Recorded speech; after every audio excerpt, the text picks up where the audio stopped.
3 questions. The thought came to a certain king that he would never fail if he knew 3 things. These 3 things were: what is the right time to begin something? Which people should he listen to? What is the most important thing for him to do?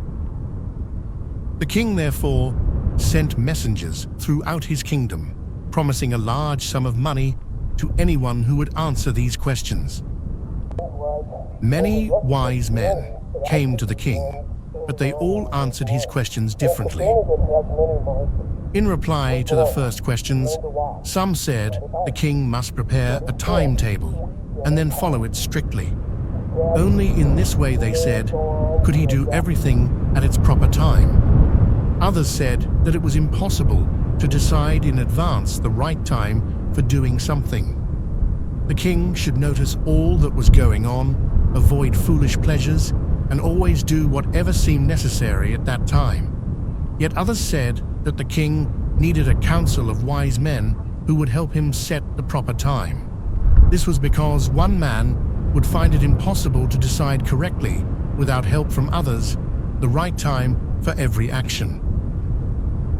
But then others said that there were some things which could be urgent. These things could not wait for the decisions of the council. In order to decide the right time for doing something, it is necessary to look into the future, and only magicians could do that. The king, therefore, would have to go to magicians. In their answers to the second questions, some said that the people most necessary to the king were his counselors. Others said the priests. A few others chose the doctors, and yet others said that his soldiers were the most necessary. To the third questions, some said science, others chose fighting, and yet others religious worship. As the answers to his questions were so different, the king was not satisfied and gave no reward. Instead, he decided to seek the advice of a certain hermit who was widely known for his wisdom. The hermit lived in a wood which he never left. He saw no one but simple people, and so the king put on ordinary clothes. Before he reached the hermit's hut, the king left his horse with his bodyguard and went on alone. As the king came near the hermit's hut, he saw the hermit digging the ground in front of his hut. He greeted the king and continued digging. The hermit was old and weak, and as he worked, he breathed heavily. The king went up to the hermit and said, "I have come to you, wise hermit, to ask you to answer 3 questions. How can I learn to do the right thing at the right time? Who are the people I need most? And what affairs are the most important?" The hermit listened to the king, but did not speak. He went on digging. "You are tired," said the king. "Let me take the spade and work in your place." "Thanks," said the hermit, giving the king his spade. Then he sat down on the ground. When the king had dug 2 beds, he stopped and repeated his questions. The hermit gave no answer, but stood up, stretching out his hand for the spade, and said, "Now you rest and let me work." But the king did not give him the spade and continued to dig. 1 hour passed, then another. The sun went down behind the trees, and at last the king struck the spade into ground and said, "I came to you, wise man, for an answer to my questions. If you can give me no answer, tell me so, and I will return home." "Here comes someone running," said the hermit. The king turned round and saw a bearded man running towards them. His hands were pressed against his stomach, from which blood was flowing out. When he reached the king, he fainted and fell to the ground. The king and the hermit removed the man's clothing and found a large wound in his stomach. The king washed and covered it with his handkerchief, but the blood did not stop flowing out. The king dressed the wound. At last, the bleeding stopped. The man felt better and asked for something to drink. The king brought fresh water and gave it to him. By this time, the sun had set and the air was cool.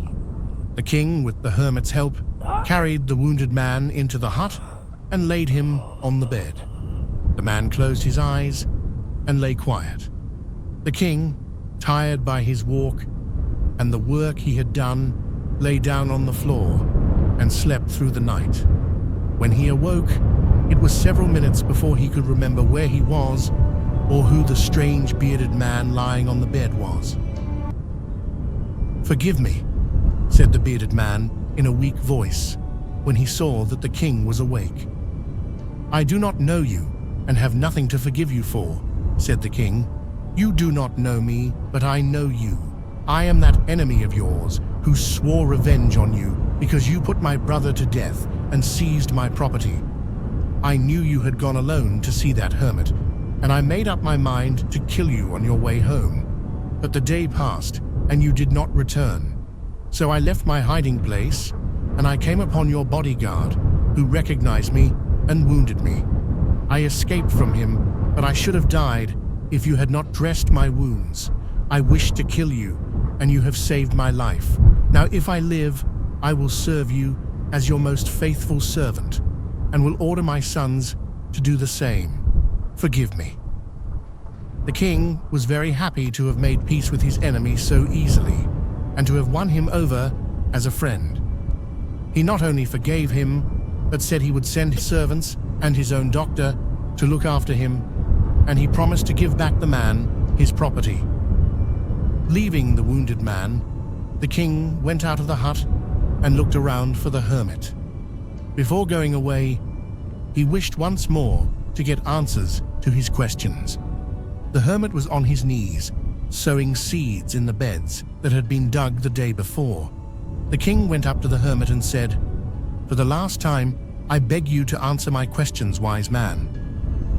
"You have already been answered," said the hermit, still bending down to the ground and looking up at the king as he stood before him. "How have I been answered? What do you mean?"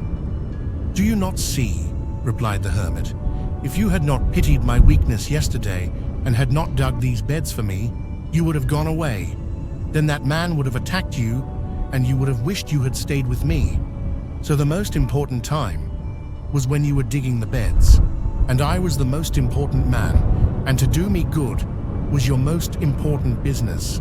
Afterwards, when the man ran to us, the most important time was when you were caring for him, because if you had not dressed his wounds, he would have died without having made peace with you. So he was the most important man, and what you did for him was your most important business. Remember then, there is only one time that is important, and that time is now. It is the most important time, because it is the only time we have any power to act. The most necessary person is the person you are with at a particular moment, for no one knows what will happen in the future and whether we will meet anyone else. The most important business is to do good to that person, because we were into this world for that purpose alone. Leo Tolstoy, Retold.